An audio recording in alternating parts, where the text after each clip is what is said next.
And hello, everybody. It is Tom Chenault. It's Adrian Chenault, and we have got a phenomenal guest for you today. The one and only Cody Bateman is on the show. Oh, no, sorry. It's Jordan Adler. I was just kidding. We were talking about Cody Bateman as one of our favorite people in the world, and we knew that if I brought his name up right away, it would sell some tickets. So how you doing? Cody's doing big things in the world right now. Yeah, we love him. That is awesome. I'm doing okay. Maybe I don't have to call this on myself, but I will anyway. I've got a big ass Band-Aid on my forehead because I got in an argument with my front door and the front door won. So I split my head open. It looks horrible. And so I got a big Band-Aid. So if you notice it, that's the Band-Aid. I can't see the Band-Aid. Man, my powder shop really worked, Jordan. This is good news. Get the makeup. You have a makeup person that comes in and does. I do. That was Michelle. And so she's the best, man. That woman does it all. And so we got Jordan today, everybody. And I will tell you that he is the dreamboat of multi-level marketing. And he's been America's sweetheart. That's what I called him. Did you see what I called you earlier? America's sweetheart? No, I didn't hear that one. You're America's sweetheart. And I even have kind of a man crush on you, and I have traveled the world with you, and I just see the magnet that you are for everybody. I mean, business people, homeless people, from the penthouse down to wherever. And I just love that about you because you're nice to everybody. You relate to everybody, and you're just a heck of a human being. And I just want to acknowledge you for that out of the gate.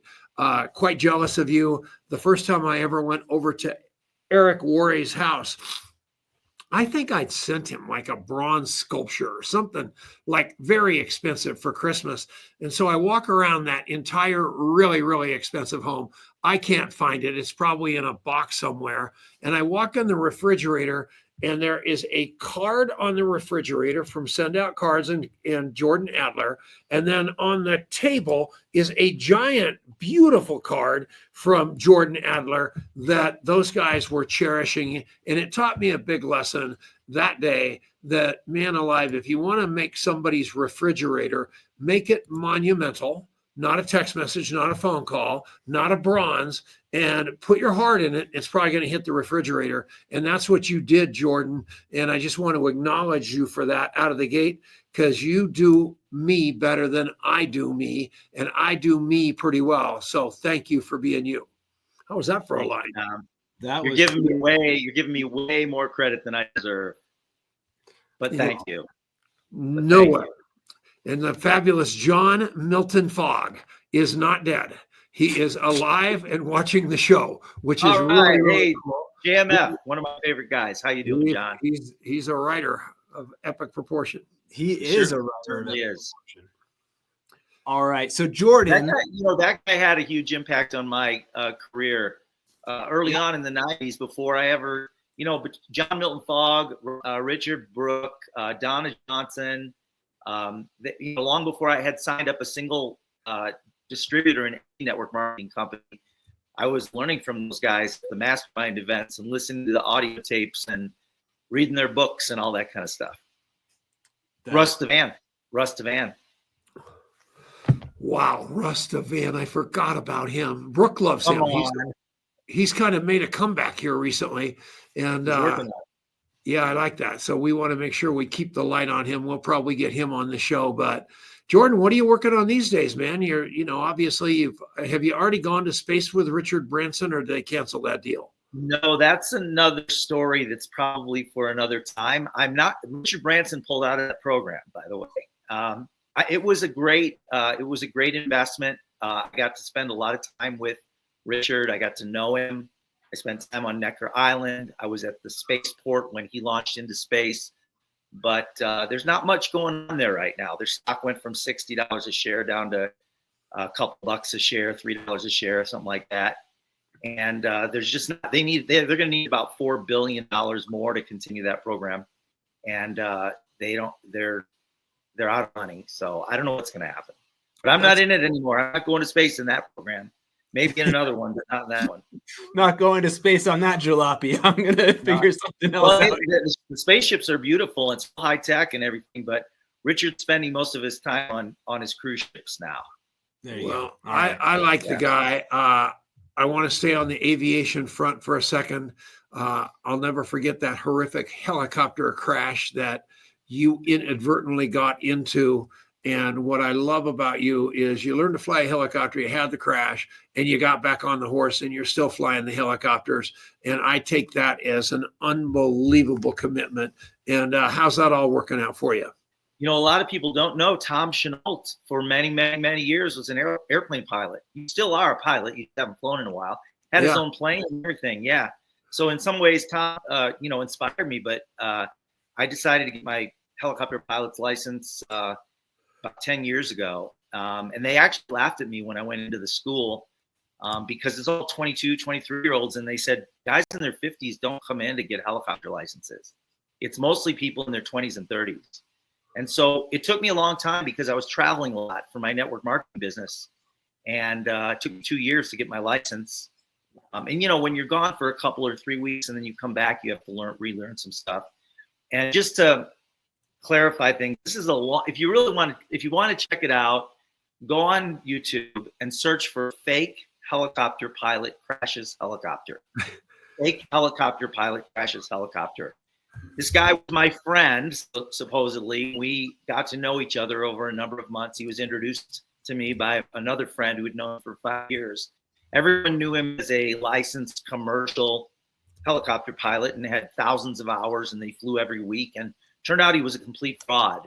We got in my helicopter that I owned, and we were hovering in a very restricted area. And he essentially asked him for the controls. I offered him the controls and he said yes. And I transferred the controls over to him. And within a quarter of a second, the helicopter was out of control. And we hit a 150-gallon fuel tank that was full while we were in the air. And the helicopter just exploded into a million pieces. Thank God there was not a spark. But that's a story. Tom, you're asking me these stories that are like 20-minute stories. And I'm trying to consolidate them down into 30 seconds. You know, it's difficult to do. But, you know, that's a whole other story. It taught me some things. But yeah. Do you want to tell him the story about when Richard Brooke told us that we were terrible listeners in front of his wife and my wife? Did he say that? Oh, right. Well, he's a little direct at times. You know, one of my favorite times, Tom, in my life was sitting with you in those rocking chairs in Oahu at that whatever hotel that was an old pink classic, well-known Honolulu resort. What was it called? I can't remember. Yeah, it's like one of the most well-known hotels in Honolulu. We were sitting on that porch. Do you remember that, drinking coffee? And Dan McCormick walked up. Yes. That was great time. I appreciate those times with you. One thing we want to get to from where we're going here is whether it's cards, whether it's text messages, whether it's phone calls, whether it's meeting people, it's all rotations of remember. That's all a card is a rotation of remember. I remembered your birthday. I didn't follow you up on your birthday. I didn't follow you up on Easter. There's no agenda. All Jordan does is shoot love through the universe. All I try to do is exactly the same thing. Jordan is far better at monetizing it than me. I mean, by the virtue of the card that he sends in the mail, he makes money on that. You know, I spend money to send the card. Jordan, every one he makes, he probably gets $500-600 for. So it is awesome what he does, but his heart's in every card he sends, and it is amazing to me. And just talk about that a little bit, because you had some false starts in network marketing. And until you really linked up with Cody Bateman and that whole philosophy, did success find you? And you find success. Talk about that a little bit, will you, Jordan? And don't be afraid to mention send out cards. It's important today. People want to be noticed. They want to be seen. They want to be appreciated. They want to be loved. And so, you know, an email doesn't do that. You know, a text message doesn't usually do that. But when you send something that is important to that person, the person you're sending to, they will put that on the refrigerator. And that's not why you do it. It's just that it's something that's meaningful to them. So like if you grab a picture from Facebook of their child or their pet, or grandma turns 100, or their trip to Disney World, and you put that on a card and you say something nice about their family and send it to them, that ends up in the refrigerator. So over the course of the past 20 years, I've built a contact manager of about 6,000 people that I have their addresses, and I do it one at a time. And I could probably go into almost every one of their homes, and the cards that I've sent them are either on their nightstand or on the refrigerator. And what that does, the result of it, although this is not why I do it, it's about appreciating the people in your life and being grateful and sending that gratefulness out into the world. Like you said, Tom, I do it. And the result is that, you know, I have people that end up doing years later, like 2, 3, 4 years later, to end up doing business with me because I treated them special and they think of me first. You know, I think of Joe Girard. Joe Girard, greatest salesman in the world, Guinness Book of World Records 12 years in a row. You know, every day he'd go into his dealership in Detroit, small dealership, and there'd be a line of people, even in the winter, there'd be a line of people outside the door waiting for the doors to open so that they could buy a car from him. He didn't need to sell them a car. For years, he'd have a line of people waiting every single day to buy a car from him. Why? Because he made sure that everybody in his life knew every single month that he appreciated them and that he cared about them and that he was, and they began to believe that he was trustworthy, which he was. So the first person they think of when they wanted to buy a car or sell a car was Joe Girard. And so that's really what I do. I mean, it's energy. You know, everything is energy. Money is energy. Relationships are energy. You know, you feel that energy when you're around people. When you're around Tom and Adrian, you feel good. That's energy. And there's certain people that your phone rings and you look at the name on the phone and you hit end call before you even answer because you know the energy that's coming from that person, right? There's certain people like that you just know that it's going to be a bad day if you answer that phone. And so, and I know, Tom, you answer all the calls no matter what, but there's certain, that energy we're feeling the energy, we're sending it out into the world. So I choose to be grateful every day and look for opportunities to send gratefulness out every single day. So I want to give you one more plug for your company. And I just got a text message said, not in capital letters, stop calling it send out cards. It's now called promptings. So I do apologize, Cody, but at the end of the day, my wife just had a couple of terrible things happen to her. Her dad passed away rather suddenly, and her sister passed away really suddenly. And I'm her husband, and she likes me. So Jordan is on the show. So I'm running around my house looking for Jordan Adler books for prompts. And so I look on my shelf, and there is a card from Jordan with a picture of my father-in-law and my wife, my sister-in-law and my wife and I on the front of the card. And I thought that was really nice of Jordan. I wonder what he said. And I opened it up, and it wasn't from Jordan. It was from some woman named Lisa, who I don't even know. But she pulled the pictures and became my best friend to the point that her card's on my shelf. Yeah. And that's every one of you, because you're going, well, if I knew I had 6,000 people in my phone, I'd be a big shot too. That's not true. If you didn't start with 6,000. You don't start with 6,000. Start with one. Start with one. Yeah. That's exactly right. You know, if everybody goes, God, I wish I had 13,555 days sobriety, Tom. And I go, you know how you do that? And they go, no. I go, stay sober that many days in a row. That's the same thing with the connections you've got, one at a time until you get to a high number. But Jordan, my hat's off to you. My hat's off to the philosophy of your company. My hat's off to everything that you do, because you're making us all better. And I get promptings cards from literally everybody in every other company in the profession that they don't feel like that's a cross promotion. They feel it's another service that's awesome. And I just want to thank you and Cody and Carrie Teagard. Callie, Yeah. Tea Garden. She's another big proponent of you guys that is after me a lot in the form of cards and nice notes. But thank you so much. It's beautiful. You're welcome. Just to be clear, the name of the company is Promptings. Cody's first book was called Promptings. He wrote that 20 plus years ago. But the mechanism is still send out cards. Send out cards is the mechanism we use to send out. It's our technology. Promptings is always, we've always been Promptings, but Cody's really brought it to the surface over the past year and a half or so. Unbelievable. Awesome. And So say hi to Cheryl Coco and her Cheryl, 3 thank you. kids. Cheryl Coco, 3 kids is on here. that is the best. We love Cheryl, and Cheryl loves you, Jordan. So that was awesome. Thanks for the shout out, Cheryl. Jordan, I just want to ask you, one of the things I know you've been a big time member of BNI for a long time. And I want to use that as an example because I think whether it's BNI, whether it's another local networking group, whatever, whether it's just the people at your church or the people at your gym or whatever, right? There's these micro communities, and then there's this big wide world called the internet out there.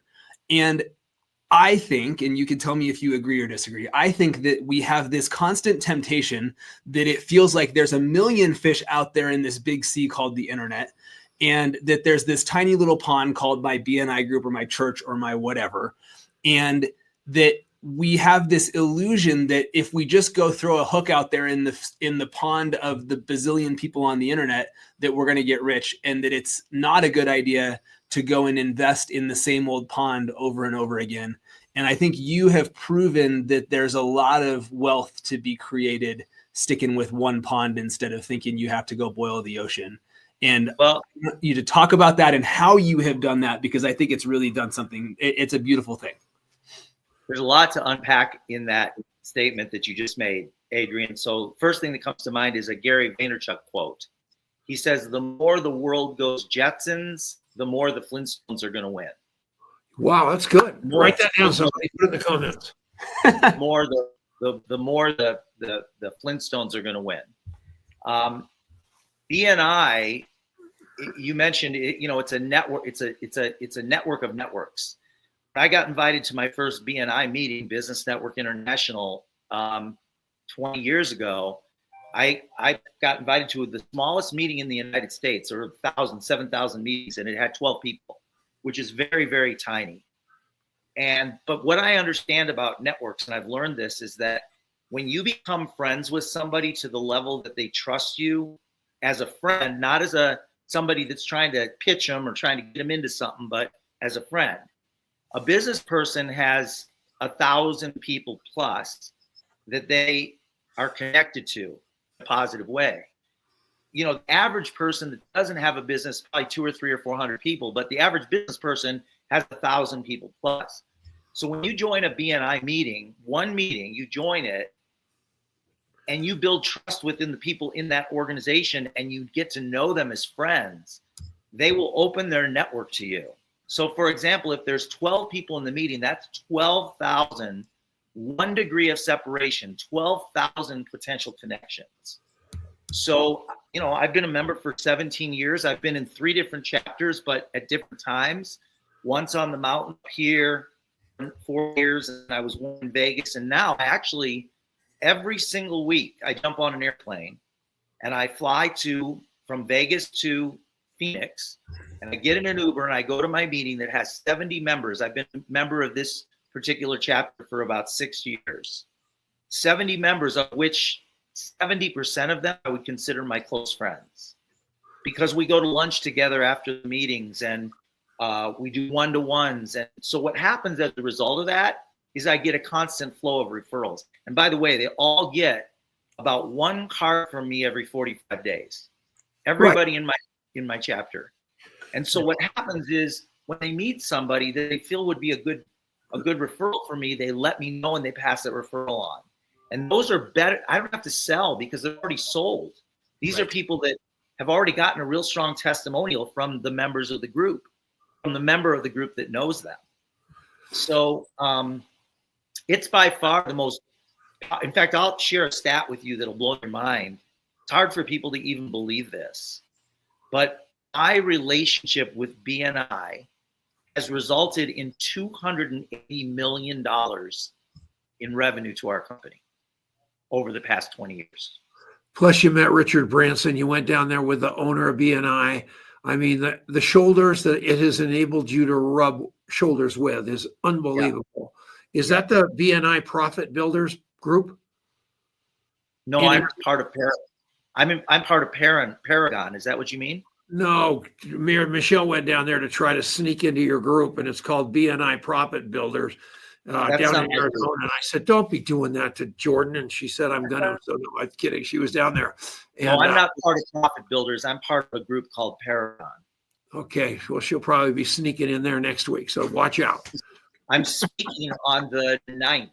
I'm the designated speaker on the 9th. So if anybody's in or around Arizona, shoot me a message and I'll get to the details.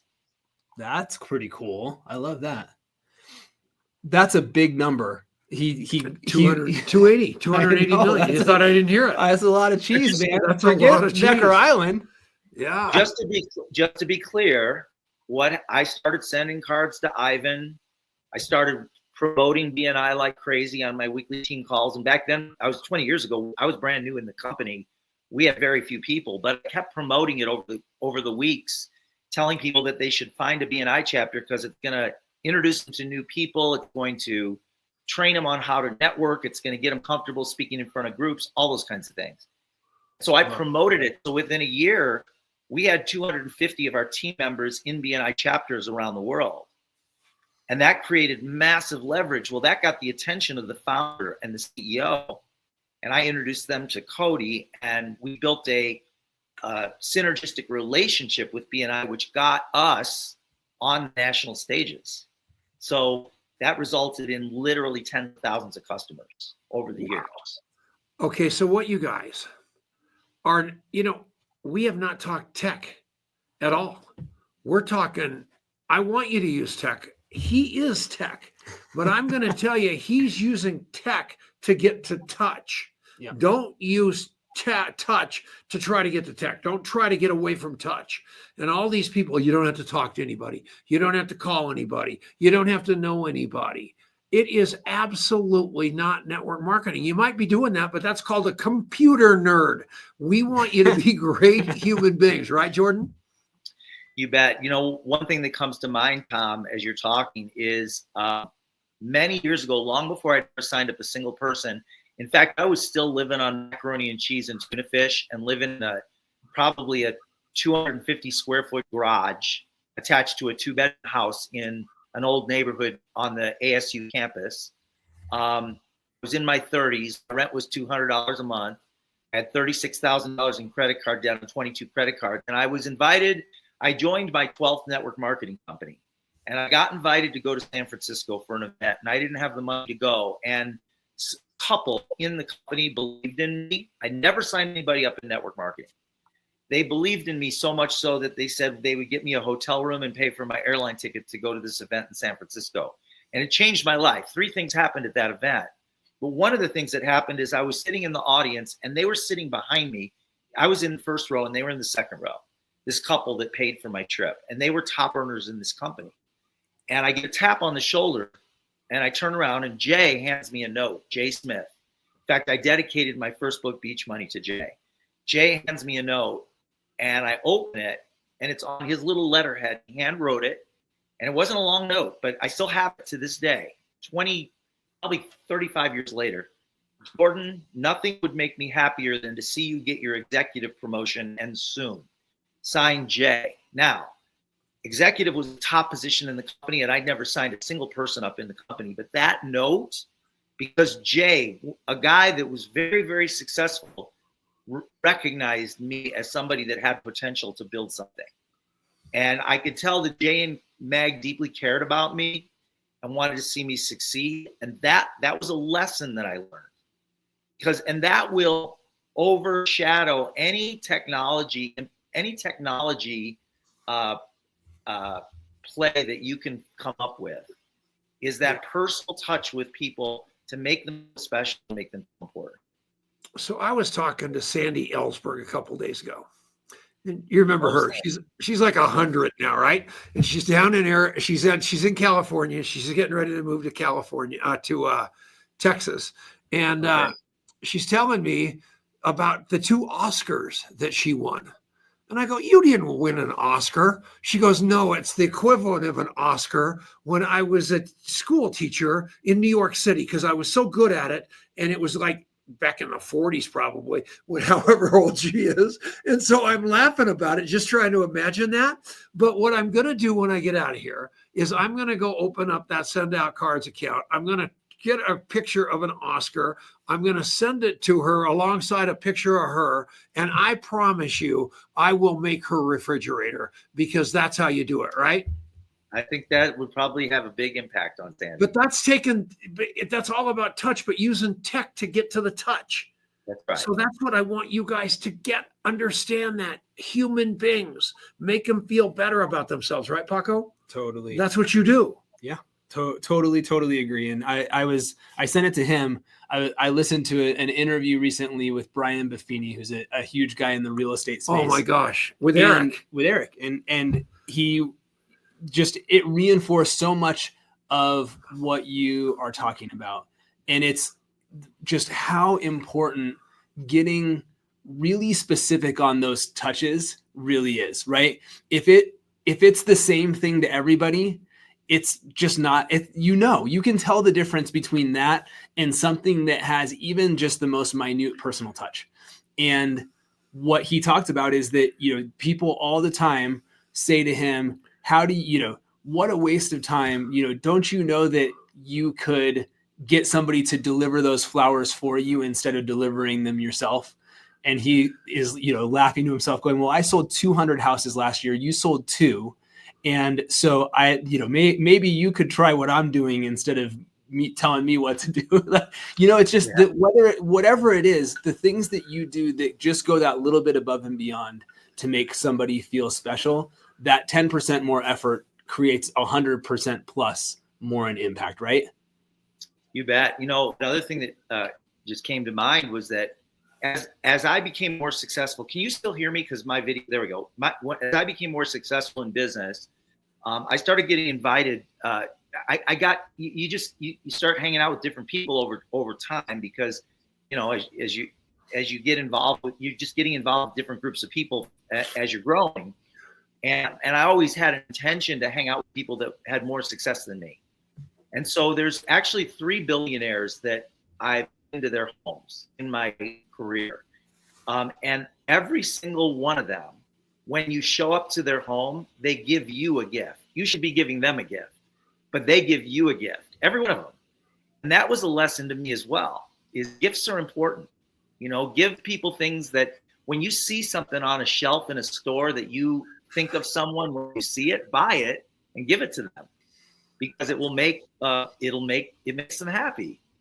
And so like there was this billionaire dude in Houston, Texas that Howard Partridge introduced me to. And he's a cigar smoker. In fact, he has a cigar lounge in his 24,000 square foot home. And so I knew this. So guess what I did? I bought a really nice little cigar case, which cost me about $24. And I got 3 cigars and I put them in there. And I brought it to him. I handed it to him, and he gave me a hug. This billionaire who I never met gave me a hug and showed me he was so proud of his little cigar lounge, and showed me the cigar lounge and said, you know what, Jordan?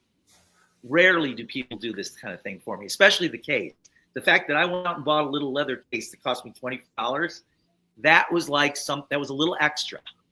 Yeah. And he appreciated it. People remember that. And it's not just about who. Wait a minute. Did anybody on the planet send you 3 cigars in a cool case this year? Me? Yes. Yes, you, Tom. In fact, I smoked one of them last night. I got a beautiful black little mini humidor with some Cuban cigars. Amazing cigars. Thank you, Tom. You forgot it came from me. It came from you. In heaven. Did I need to put the picture?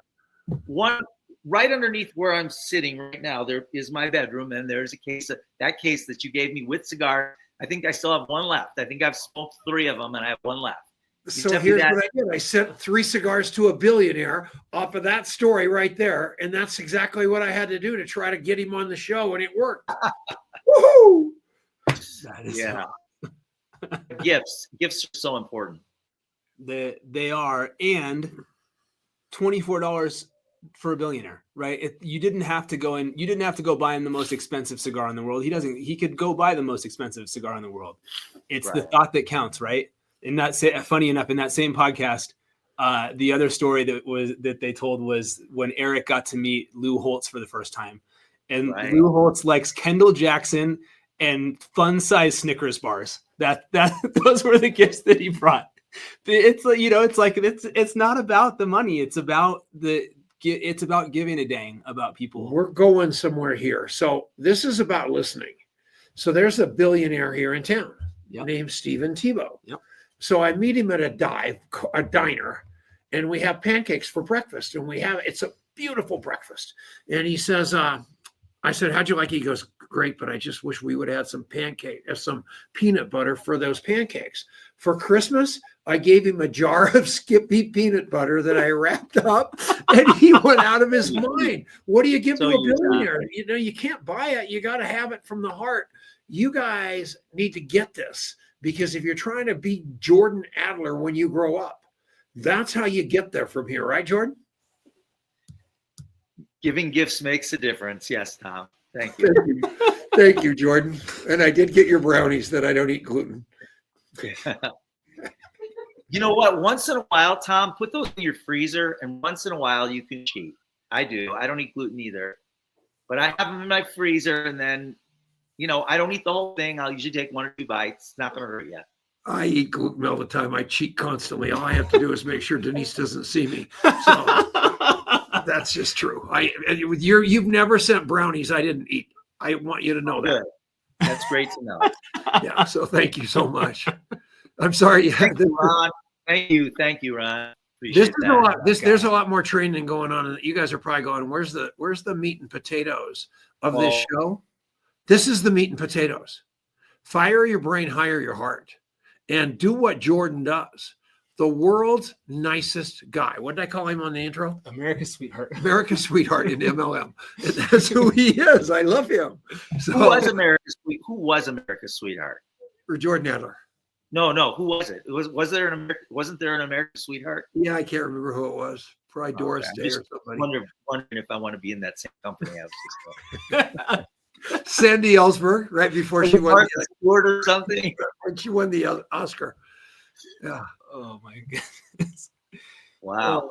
So what I have a question. Normally we take breaks, like we're on a commercial break. Is this streamed differently today, or? Yeah, we did it differently. We got off of AM radio, except AM radios that will let us have our own clock, because we got tired of all the complaints about the survivalist stuff in the breaks and other network companies.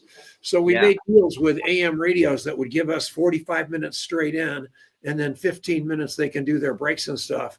So it's worked out real well for us, because our attention span is so bad that we would be getting so enthralled. Half the time we were on break and we thought we were on the radio, and half the time we were on the radio and we thought we were on break. So he's cussing. Your head's bleeding, by the way. Oh, no. No, it's not. I was trying to trick him. So anyway, he banged his head, and he's been telling me about it all morning long, like I'm his dad or something. So it's pretty cute. Since we're on the topic of survivalists, about 20 years ago, a good friend of mine, this is the power of that friendship, a good friend of mine 20 years ago got involved in a company that sold survivalist food. And he said, Jordan, you need to buy 5 years of survivalist food. So I bought this food 20 years ago, and I have it in Jerome, and I have it in Vegas, and and I just looked at it. It expires in the next 2 years. I've never eaten any of the survivalist food. I paid hundreds of dollars for it, probably thousands. I don't remember. But I have 5 years of survivalist food that expires in 2 years.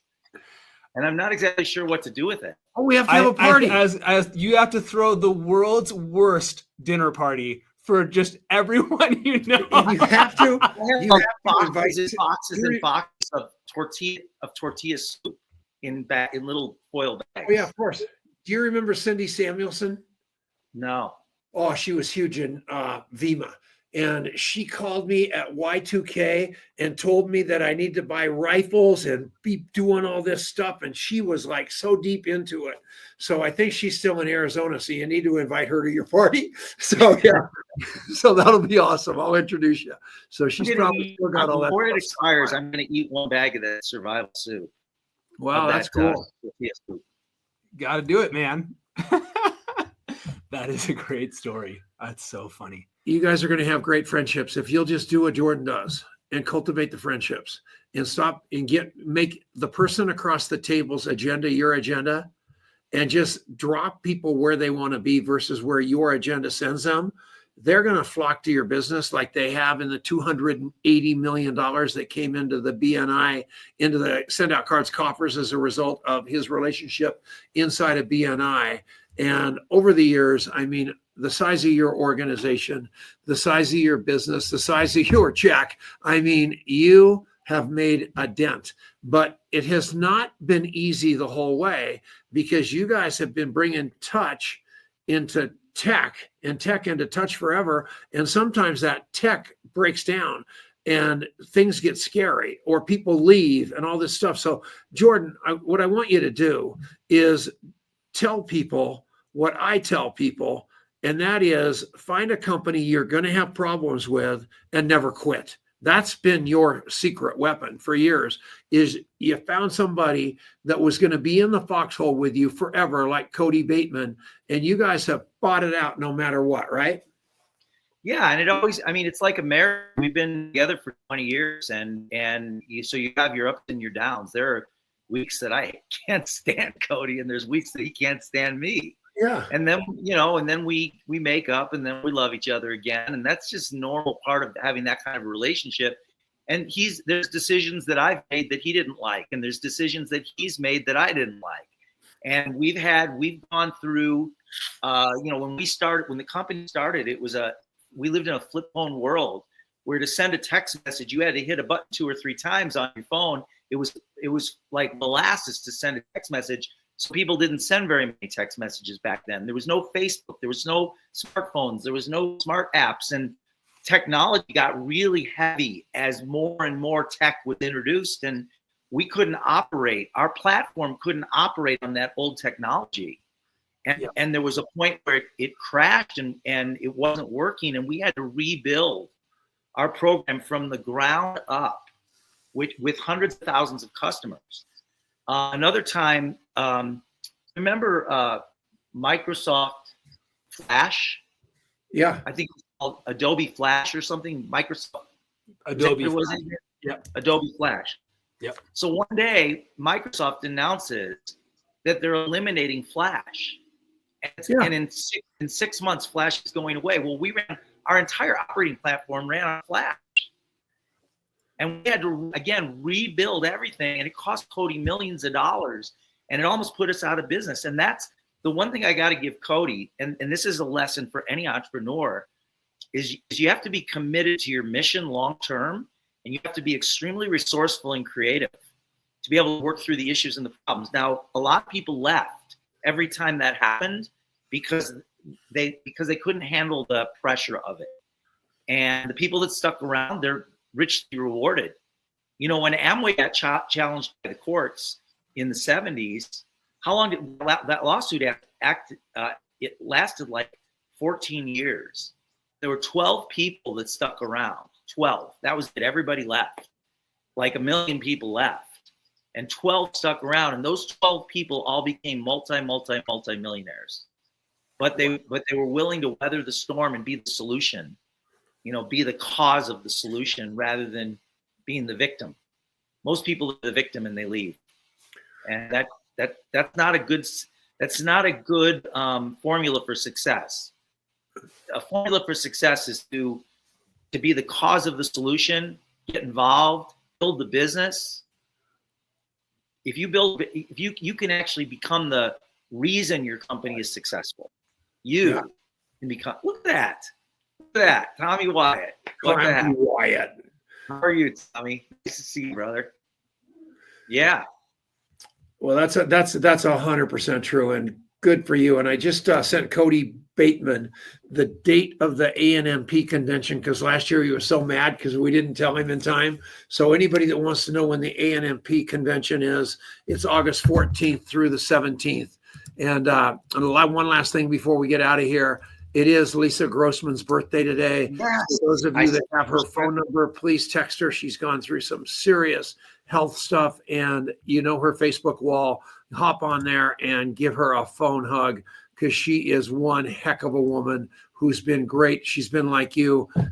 You two are legends, and I love you, Jordan, and thank you for coming on, man. My pleasure. I appreciate you guys. You're great leaders. That's why I got the Legacy Leadership Show, and I appreciate our friendship and our business partnership. We're sending you a t-shirt, buddy. So Michelle's getting your address. We love you to death. We're going to have it for you in Arizona, because we want to see those muscles, not the ski jacket up in Jerome. We love you. See you later, buddy. Love you. Thanks, Jordan. See y'all next. Bye-bye. Take care. Bye, everybody.